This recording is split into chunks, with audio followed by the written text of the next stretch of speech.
Bonjour à tous, bienvenue dans Smart Tech. On va regarder ce qui a fait le show au CES de Las Vegas, ce grand événement qui réunit tout ce qui se fait de mieux, paraît-il, sur la planète tech, en matière de technologie, d'innovation pour le grand public. Évidemment, ce sera notre grand débrief.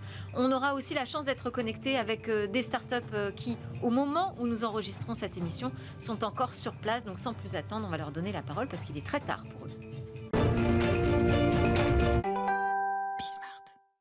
Alors vous allez le voir au décor derrière mon premier invité, il est à Las Vegas, il est à peu près 5h30 du matin au moment où je l'interroge, on est en plein milieu de semaine, ce CES 2024 est-il un bon cru? Vous allez nous le dire Pascal Jard, comment ça se passe pour vous?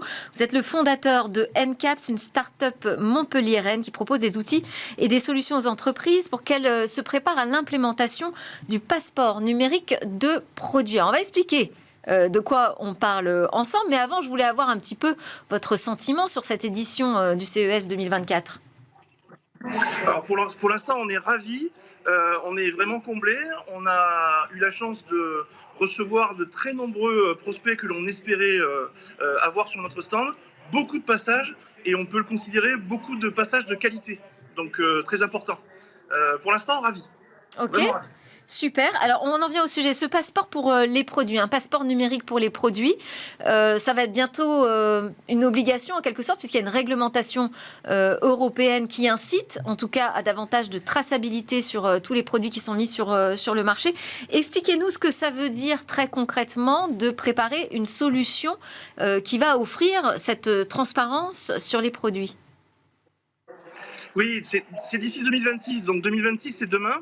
Donc on peut considérer que c'est quand même très, très rapide pour les fabricants de devoir implémenter une telle solution. Donc on s'est dit chez NCAPS que ce serait peut-être opportun de créer une plateforme qui permettrait à ces fabricants de pouvoir être compliant, si on veut le dire à l'américaine, de cette nouvelle régulation le plus rapidement possible. Donc il s'agit en effet de simplifier tout ce processus parce que la régulation en demandera beaucoup. Alors, on demandera beaucoup sur quoi? Sur la manière dont les produits ont été conçus? C'est ça. Donc l'idée, c'est de mieux, en tant que consommateur, vous permettre de savoir comment ces produits ont été conçus, de quoi ils sont composés, quel parcours ils ont effectué en termes de dépenses carbone, par exemple. Donc, en effet, ça incorpore de nombreux aspects qu'il va falloir agréger et présenter aux consommateurs de manière simplifiée. Ouais. Et alors là, on a une image qui s'affiche. Donc tout ça, ça va passer par la technologie toute simple du QR code. Alors, on a inventé un QR code qui est breveté, un QR code augmenté. C'est-à-dire que ce n'est pas un simple QR code. Le QR code que vous voyez à l'écran ne sert qu'à rediriger l'utilisateur, puisque le QR code c'est fait pour ça à l'origine, hein, rediriger l'utilisateur vers une page web. Ensuite, vous avez un code propriétaire qui l'entoure, qui lui est beaucoup plus sécurisé. Parce qu'un QR code, ça peut se pirater assez facilement en fait. Ouais, hein, c'est ce que j'allais vous dire. Ouais. Donc nous, comme on veut intégrer de la valeur dans ce tag, on a donc dû inventer ce système qui sécurise bien plus le QR code en l'augmentant. Oui. Mais c'est-à-dire qui sécurise bien plus, comment ça fonctionne? Qu'est-ce que vous employez comme technique? Est-ce que vous utilisez la blockchain notamment pour sécuriser cet ensemble de données qui racontent l'éco-conception du produit? Voilà, il y a plusieurs niveaux de sécurité. Imaginez que vous fabriquiez 1 million de vélos électriques. Ces vélos électriques, vous allez apposer un tag dessus. Si c'est un simple QR code, un pirate pourrait déterminer à l'avance, alors même que vos vélos ne sont pas encore distribués, il pourrait les deviner. Vous voyez ce que je veux dire? Donc là, avec ce CAPS-tag, déjà, il est impossible de deviner le tag avant que le vélo soit mis en circulation. Donc ça, c'est un premier niveau de sécurité. Le deuxième niveau de sécurité, vous venez de l'employer, c'est-à-dire où est-ce que l'on héberge cette donnée. Et la donnée, aujourd'hui, avec NCAPS, on peut l'héberger nous-mêmes. On peut l'héberger sur la blockchain quand c'est pertinent, parce que ce n'est pas pertinent pour tous les produits. Et évidemment, vous pouvez continuer, vous, en tant que fabricant, de l'héberger par vous-même. Et on crée un pont très sécurisé entre notre infrastructure et la vôtre. Alors, une dernière question, puis après, je vais vous laisser aller vous coucher, vu l'heure qu'il est. Cette future réglementation, là, donc, qui s'appelle Digital Passport Product, ils en ont entendu parler, les Américains? Alors, pour une fois, on peut considérer qu'on est en avance en Europe. Et du coup, c'est un des aspects aussi qui nous a poussé à venir à Las Vegas. c'est d'évangéliser cette solution parce qu'on pense que certes, c'est une contrainte et qu'en tant qu'Américain, si vous voulez vendre des produits en Europe, vous allez de toute façon devoir suivre cette réglementation. Mais en même temps, c'est quand même bon pour la planète et que du coup, peut-être que vous devriez suivre ce mouvement en fait. Donc vous faites de l'évangélisation sur la réglementation européenne là, à Las Vegas. Exactement. Et en même temps, leur montrer que certes, c'est une contrainte, mais on peut, en le faisant intelligemment, et notamment avec notre solution, en faire une opportunité.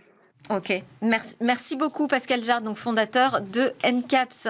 On vous laisse retourner à vos activités à Vegas. Et puis autour de la table, eh bien, pour commenter tout ce qui se passe là-bas, Éric Le Bourlou, journaliste tech, conseiller éditorial, Alain Staron, président cofondateur d'Artifil, et Nicolas Godmet, partenaire en charge des industries créatives, responsable de l'IA chez OnePoint. Bonjour à tous les trois.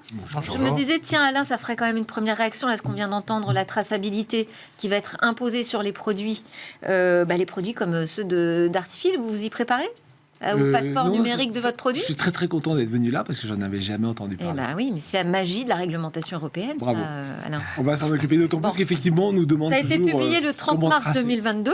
Oh zut, voilà. Mais la mise en œuvre ne démarrera qu'à partir de 2026. Ça vous laisse encore un petit peu de temps. Très bien. Alors, on va commencer par vous. Qu'est-ce que vous avez repéré d'intéressant au CES 2024? Vous connaissez mon dada pour les voitures autonomes? Oui, pour les voitures tout court d'ailleurs. Oui, mais autonomes en particulier. J'ai trouvé la poussette autonome. Oui, alors, donc il faut conduire beaucoup plus prudemment une poussette. Ah là, mais justement, alors, c'est mon grand débat quand je vais à la publicité, c'est qu'une poussette autonome, je m'attends à ne pas avoir à la pousser. Et oui. Et la publicité dit, tu ne la pousses pas quand tu portes le bébé. Oui, mais si tu portes le bébé, c'est fatigant. Donc, je rêve... Alors là, bon, il dit, c'est très simple, vous portez le bébé, la poussette marche à vos côtés. C'est probablement parce que quelqu'un, en conseil de communication, leur a dit, il ne faut pas laisser un bébé tout seul dans une poussette autonome. Donc, alors, mais dans la vraie vie, c'est pas ça qui va se passer. Pour expliquer, donc, c'est une poussette dotée de capteurs qui lui permettent de détecter les obstacles, qui permet aussi à la poussette de nous suivre, de s'arrêter quand on s'arrête. Absolument. Et tout ça. Et on a une vidéo de démonstration, je ne sais pas si on va la voir, mais effectivement, à chaque fois, on se sert de cette option autonome quand on a notre bébé dans les bras et que on n'a plus les mains disponibles pour gérer notre poussette. Ça, vous êtes en phase poussette en ce moment, Alain? Non, ça vous intéresse à ce point-là? Non, mais ça pourrait un jour, on ne sait jamais. mais en fait, ce qui est intéressant, c'est que ça fait à la fois le lien entre... On a vu les Segway, là, les monoroues, et puis même les monoroues qui, pour l'instant, ou les biroues, mais l'un à côté de l'autre, qui vous suivent quand vous êtes à côté. Vous savez, quand vous allez sur le trottoir, vous n'avez pas le droit de rouler. Et vous marchez, le machin vous suit à côté sans avoir besoin de le lien de le pousser. Donc là, c'est pareil dans la poussette, elle marche à côté de vous quand vous portez le bébé. Quand même, elle est activée avec son moteur quand il y a une côte.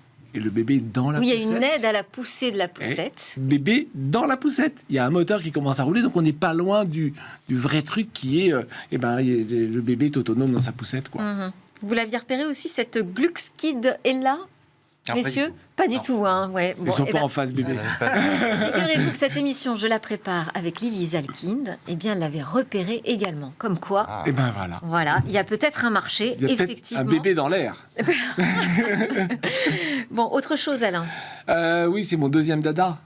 C'est dans ce monde de brut, avec des fake news partout. Si on ne se fait pas aider, on ne pourra plus décoder le monde. Et donc, je vous avais parlé de Human l'autre jour. Et maintenant, c'est Rabbit qui fait à peu près la même chose. C'est un petit boîtier qui capte tout ce qui bouge, qui évidemment vous entend, et qui décode pour vous ce qui se passe. Alors ça, c'est plutôt moi qui projette ce que j'ai envie que ça fasse. En gros, c'est de l'IA générative embarquée dans un petit objet qui vous aide à converser avec le monde extérieur. Mais c'est un objet. 2, il a suffisamment de capteurs. Enfin, il a un fisheye, un rabbit eye, enfin, il a ce qu'il faut, quoi. Et 3, il peut aussi non seulement écouter ce qu'on dit, puis aller chercher sur Internet, puis il peut regarder ce qu'il y a autour de nous, décoder par ce qu'il peut trouver et nous renvoyer une information pure, expurgée, non biaisée. Je pense qu'on va... Alors là, je ne sais pas ce qui vous fait dire ça, Alain, du tout. Aujourd'hui, ça n'existe pas, mais c'est le moyen qui permet à ça d'exister. Donc, je trace très, très précisément tous les objets qui font ça, qui sont notre décodeur d'un monde réel qu'on ne va plus pouvoir décoder avec nos sens, parce que la techno est là pour biaiser nos sens. Donc, si on fait confiance à nos sens, on ne va plus y arriver. Il nous faut des Moi, je objets. suis très sceptique vis-à-vis de ces objets, mais je sais qu'Eric l'avait repéré aussi sur Rabbit, R1. C'est en fait le produit qui m'a le plus emballé de CES, tout simplement. C'est dingue, ça. Pourquoi c'est vachement intéressant, ce truc-là? Déjà parce que l'inventeur, l'un des concepteurs de ce produit, c'est un gars qui s'appelle Jesse Liu, je crois. Et je pense qu'on entendra de nouveau parler de lui dans les années qui viennent. C'est un gars assez brillant qui a bossé notamment pour Teenage Engineering, qui est une petite boîte de hardware qui sait faire d'excellents produits très bien finis. Et ce produit, il est très très bien fait d'ailleurs. Ça se voit au premier abord. C'est un produit qui est bien fait et il a été fait par Teenage Engineering d'un point de vue hardware. Pourquoi c'est intéressant? Parce qu'en fait, c'est effectivement, comme vous le disiez, c'est un produit qui permet de rendre tangible ChatGPT ou des LLM comme on les connaît aujourd'hui. Mais ils ont pas fait que ça. Ils n'ont pas juste mis ChatGPT dans un produit alors qu'on peut déjà l'avoir sur un smartphone. C'est ce que j'allais dire. Il y a déjà un produit tangible, ça s'appelle le smartphone. Et d'ailleurs, ils le disent très bien. Ils disent attention, ce n'est pas un truc qui remplace le smartphone, comme on l'a déjà vu, notamment avec le AI Pin de, je sais plus le nom de la boîte, mais bon, qu'on aura déjà oublié. Human. Non, on l'aura pas oublié. Je pense non, mais Human, la démo était super jolie. Ça faisait un design très à la Apple. Non, mais ça ne marchera jamais. Qu'est-ce qu'il y a derrière? Ça ne marchera jamais. Donc on est un d'accord. vidéoprojecteur, c'est inutile. Bref, là, la différence avec ce truc-là, c'est qu'ils ont vraiment fait un travail sur à quoi ça peut nous servir. Et en fait, ce qu'ils ont fait, c'est qu'ils ont entraîné un autre modèle qu'ils ont conçu de leurs propres mains à apprendre à utiliser toutes les applications que nous on utilise. Par exemple, ils ont mis un humain devant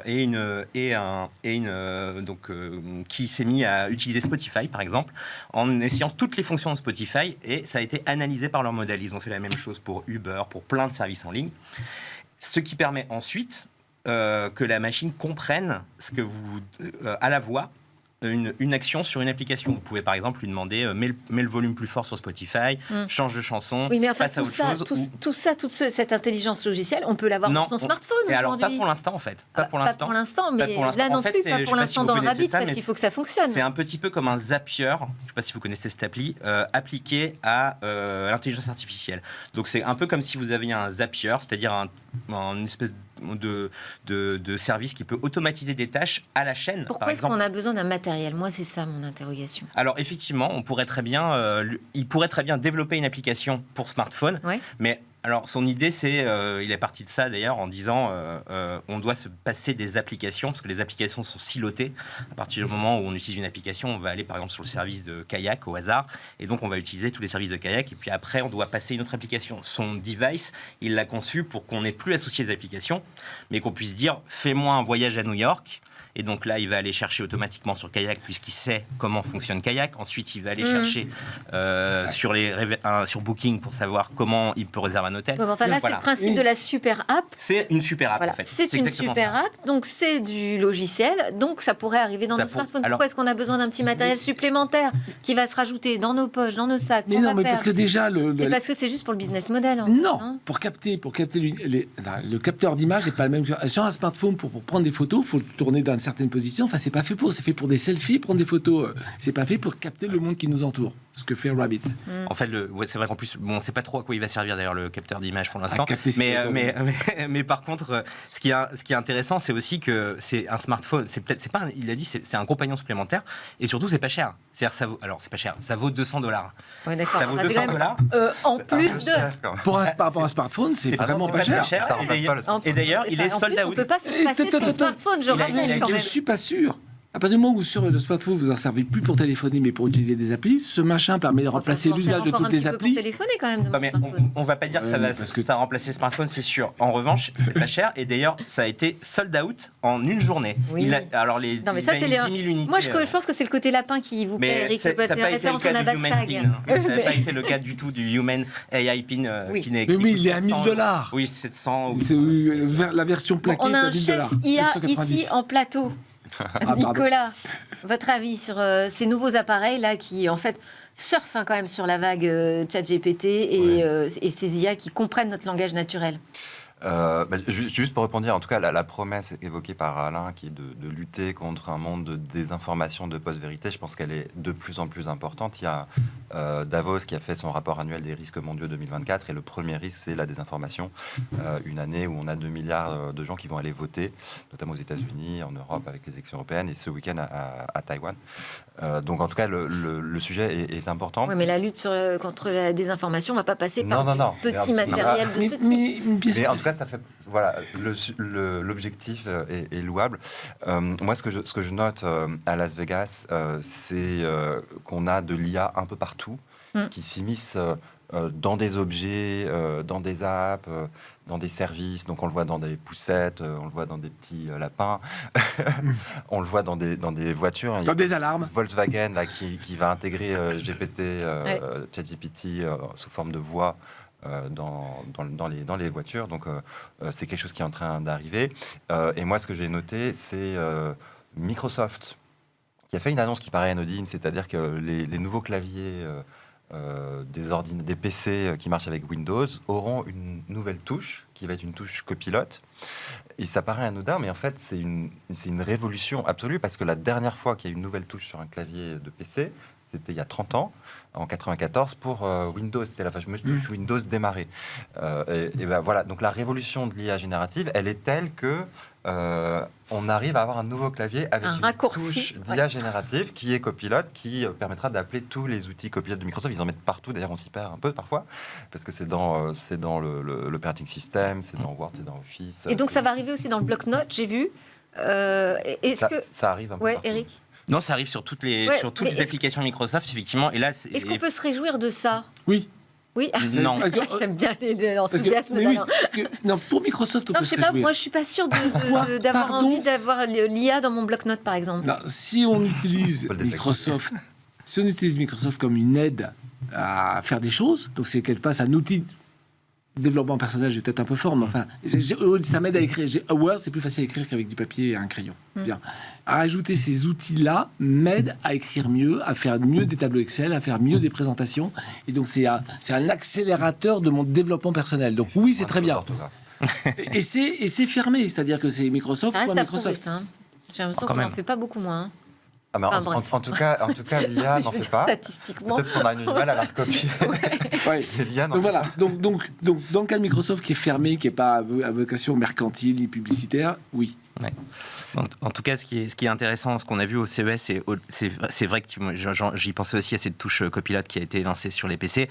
Ce qui s'est passé aussi au CES, c'est qu'on a vu les premiers PC, ce que Intel appelle les PC IA, avec une série de puces qui s'appelle Core Ultra, qu'ils ont lancé le mois dernier. Et on a vu là les premiers PC arriver avec cette touche et ces nouveaux Core Ultra d'Intel. C'est intéressant parce que pour l'instant, ça ne sert pas à grand-chose en vrai. Ces nouveaux PC IA, ça sert à améliorer les fonds d'écran quand on fait une visio, des choses comme ça. Mais en fait, il y a eu une table ronde avec tous les grands patrons du PC là-bas à Las Vegas qui le disaient clairement. Ça servira demain, ces puces-là, enfin pas de cette génération sans doute parce qu'elle n'est pas assez performante, mais dans 2-3 ans, à faire tourner carrément des modèles sur son propre ordinateur. Et ça, c'est aussi une révolution qui va arriver là à partir d'aujourd'hui. C'était un petit peu le top départ à ce CES là, de ces PC IA. Ouais. Et c'est une tendance de fond, c'est-à-dire que là on parle des PC, effectivement ça peut contribuer à renouveler le marché du PC dans les mois et les années qui viennent. Qu'est-ce qu'on va en faire, le fait de faire tourner ces modèles IA sur nos PC? Mais pas que sur les PC, en plus. C'est dans tous les objets. La tendance de fond, c'est que plutôt que d'avoir des modèles absolument énormes qui tournent dans le cloud et il faut être tout le temps connecté, on va avoir des modèles qui sont plus compacts. C'est tous les travaux d'open source de Mistral AI, par exemple, avec Mistral 7B, etc., qui sont ou Meta aussi. Plus petits, de Llama, les travaux de Meta, mais il y a bien plein d'autres. Et donc ces modèles vont être embarqués dans des terminaux qui seront moins puissants que toutes les machines qu'on a sur le cloud pour avoir de l'IA à proximité, en déconnexion. Et donc c'est pour ça qu'on peut avoir de l'IA dans sa poussette, qu'on peut avoir de l'IA dans sa télé aussi. Il y a Samsung qui a fait des annonces, l'IA partout. Ils ont fait une conférence de presse, un communiqué de presse, l'IA partout. Et effectivement, on a de l'IA dans sa télé pour des cas d'usage qui vont être de l'upscaling, par exemple, pour améliorer la qualité, pour passer en 8K de façon automatique sur des images reçues par le téléviseur, ou tout simplement pour traduire de façon instantanée en langage des signes. Voilà, donc ces modèles un peu plus petits vont être embarqués dans les terminaux. Et puis, on va aussi observer l'essor de ce qu'on appelle de l'IA fédérative. C'est-à-dire qu'on peut avoir des modèles qui vont être assez gros, mais qui vont être distribués sur plein de terminaux différents, et ils vont être entraînés petit par petit. Samsung travaille beaucoup là-dessus, et ce qui fait que vous allez entraîner un modèle avec vos données personnelles, mais elles vont rester dans votre téléphone, et le modèle complet, ça va être la constitution de tous les téléphones de tout le monde. C'est très exactement ce qu'on fait dans nos alarmes. J'imagine. Chaque alarme a son modèle particulier à l'edge. Et on a un super modèle dans le cloud. Et la bonne nouvelle, c'est que ça permet d'être spécialisé par objet. Et on dit c'est des petits modèles, mais ça a l'air d'être comme ça à moins 10 ans. Mais spécialisé, c'est que c'est plus fort qu'un modèle général à la fin. En tout cas, c'est beaucoup plus efficace. Plus efficace. Et c'est une façon plus efficace, oui. Ouais. Ça consomme moins d'énergie, ça coûte moins cher, et c'est entre guillemets affiné, fine-tuné pour une tâche spécifique. Donc c'est très bon dans ce qu'on lui demande. Des essaims d'IA autonome à l'edge. Eric, qu'est-ce que vous avez repéré d'autre? Plusieurs choses, mais j'ai envie de parler quand même des écrans, parce que bon, je n'étais pas au CES cette année, mais j'y ai été de nombreuses fois. Les télés transparentes? Et oui, mais exactement, les télés transparentes. Alors, je dis pas que c'est Un oxymore. L'aquarium virtuel? Je dans vais pas votre vous dire salon ici que c'est la technologie géniale qui va tout réinventer. Les télés transparentes au CES, enfin, je suppose que vous êtes tous allés au CES. On en a toujours, on en voit depuis à peu près 15 ans chaque année au CES. Et pourquoi on les voit? Parce que des Samsung Display, des LG Display veulent montrer effectivement l'état de l'art de leur technologie, tout ce qu'ils savent faire, et donc montrent aux visiteurs ébahis du CES des télés transparentes, parce que ça fait très très beau dans un salon, enfin dans le salon du CES, c'est impressionnant, etc. La différence, c'est que cette année, effectivement, LG en tout cas a décidé de commercialiser une télévision à écran transparent sous sa gamme signature. C'est la gamme signature d'LG, c'est un peu des télés un petit peu plus surprenantes d'un point de vue du concept. Donc mi-2024, la commercialisation. Très proche. Voilà, je ne suis pas certain du succès de cette technologie, parce qu'effectivement, il faut avoir un cas d'usage très particulier. Ça, j'ai du mal à m'imaginer dans quel cas ça pourrait être vraiment superbe, à moins que on veuille vraiment montrer qu'on a la dernière tech. Des images que l'on regarde, tu vois, Eric, du coup, ton salon a une toute autre allure. Il faut habiter dans un gratte-ciel à New York, mais oui, effectivement. Non, mais j'ai du mal à croire que c'est autre chose qu'une performance technologique et que ça va cartonner. En revanche, oui, c'est très joli quand on voit les images du CES. Mais ça a beaucoup fait parler. Il y a eu beaucoup d'articles de presse au sujet de ces télés transparentes, mais j'ai envie de dire c'était un petit peu le cas comme chaque année. Oui, en même temps, c'était historiquement le salon de la télé. C'est le salon de la télé. Il y a eu d'autres améliorations sur les dalles télé, que ce soit chez Samsung ou chez LG, qui ont été annoncées au CES. Il y a eu beaucoup de choses. Sony a bizarrement été beaucoup plus discret, mais il y a eu des améliorations mineures qu'on verra arriver sur les télés, parce que c'est au CES qu'on voit tous les modèles de dalles qu'on va voir toute l'année. J'ai compris que Sony allait sur le OLED. C'est pour ça qu'ils ont préféré rester... Ils retirent du QLED et de l'OLED, ils disent c'est plus pour nous, on a le jeu. Parce que la télé, c'est le troisième dada d'Alain Staron. Avec les poussettes. Allez, on va donner la parole. Là encore, on est connecté avec une start-up qui a fait le déplacement à Las Vegas, Athénaïs Oslati. Est-ce qu'elle nous entend? Fondatrice de Onbo. Bonjour. Merci beaucoup d'être connecté avec nous, parce que je sais que c'est un effort, vu l'heure qu'il est, vu le décalage horaire et l'intensité d'un salon comme le CES de Las Vegas. Alors, votre start-up, elle est spécialisée en neurosciences et en développement de technologies d'intelligence artificielle émotionnelle et non pas générative. Vous parlez de psyché numérique. Qu'est-ce que c'est que ça, le psyché numérique? Alors, je vais recontextualiser. Onbo, c'est effectivement une IA émotionnelle qui permet aux sociétés de mieux comprendre leurs utilisateurs. Derrière, on a développé des concepts propres à Onbo, notamment la psyché numérique. Aujourd'hui, on est capable, au travers des différentes données qui existent, de modéliser, informatiquement parlant, votre psyché, c'est-à-dire des traits de personnalité, des comportements, des besoins, pour permettre à toutes ces IA, comme vous l'avez évoqué, de pouvoir s'adapter à qui nous sommes. Puisque aujourd'hui, on a des IA qui restent générales, qui vont générer du contenu. Et la prochaine étape, la prochaine révolution, c'est ce qu'on appelle des IA émotionnelles, des IA qui peuvent s'adapter à nos émotions. Et qu'est-ce que vous captez comme données, qu'est-ce que vous collectez finalement comme données pour mesurer notre état émotionnel ? C'est des données en fait que l'on utilise déjà tous les jours. Donc par exemple là, la caméra. Donc on va détecter vos états émotionnels au travers d'une analyse faciale, physique, comportementale, mais également vis-à-vis du timbre de la voix, du son, d'un enregistrement. On détecte également au travers d'un style d'écriture, ça peut être avec des chatbots, dans un email, le contenu écrit, couplé bien sûr à tout ce qui touche à des biocapteurs. Les biocapteurs, derrière, on les utilise notamment dans le domaine du sport pour avoir une compréhension beaucoup plus précise des réactions émotionnelles et psychologiques des athlètes de haut niveau. Alors, c'est ce que j'allais dire. Est-ce que vous pouvez nous donner d'autres exemples de ces nouvelles expériences-là qui pourraient nous attendre dans les mois qui viennent ? Bien sûr, aujourd'hui, nous, on opère vraiment dans 4 grands secteurs. Premier secteur, c'est le secteur donc, du sport. Bon, là, on se prépare notamment pour les JO 2024. Ce qu'on va faire, c'est qu'on va plonger l'athlète dans un état émotionnel, c'est-à-dire que lors d'un entraînement, on va le mettre face à des situations qu'il a déjà vécues pour mettre en place son profil émotionnel. Dans un deuxième temps, on va évaluer son profil psychologique. Est-ce que c'est un leader? Est-ce que c'est un suiveur? Comment est-ce qu'il va réagir lorsqu'il est seul face à une cage et qu'il doit tirer un penalty en finale? Donc, toutes ces informations-là sont importantes pour justement mettre en place sa psyché.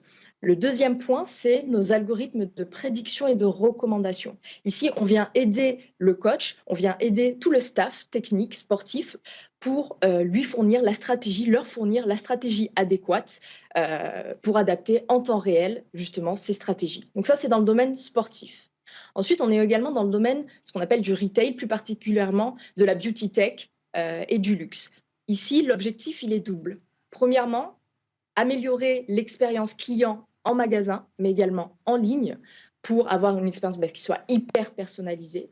Et le deuxième point, c'est tout ce qui se passe derrière. Aider, par exemple, les cosmétiques dans le domaine du parfum, à créer un parfum qui nous ressemble. Donc, on travaille avec des nez pour sélectionner des flagrances particulières, puisqu'on le sait, l'émotion, le parfum suscite un souvenir, une émotion. Alors, le troisième secteur dans lequel nous sommes... Non, mais, excusez-moi Athénaïs, mais on court après le temps, mais qu'on comprenne bien, en fait, on va ces IA émotionnelles nous emmènent vers un numérique de plus en plus personnalisé, avec des expériences qui s'adressent directement à nous. On se dit effectivement que ça peut être extraordinaire en termes d'opportunités pour tous ceux qui aiment bien profiler précisément leur cible. On peut aussi penser que c'est un véritable cauchemar qui se prépare. On va remercier Athénaïs Oslati qui était avec nous depuis Las Vegas. Vous pouvez aller vous reposer. Merci beaucoup d'avoir témoigné. Je sais que c'est déjà un beau succès médiatique, en tout cas pour vous, ce déplacement. Merci aussi à Éric Le Bourlou, Alain Staron et Nicolas Gonnet qui m'ont aidé à commenter cet événement majeur dans le monde de la tech. À très bientôt sur Bismart. Et puis vous pouvez nous retrouver également en podcast et en replay.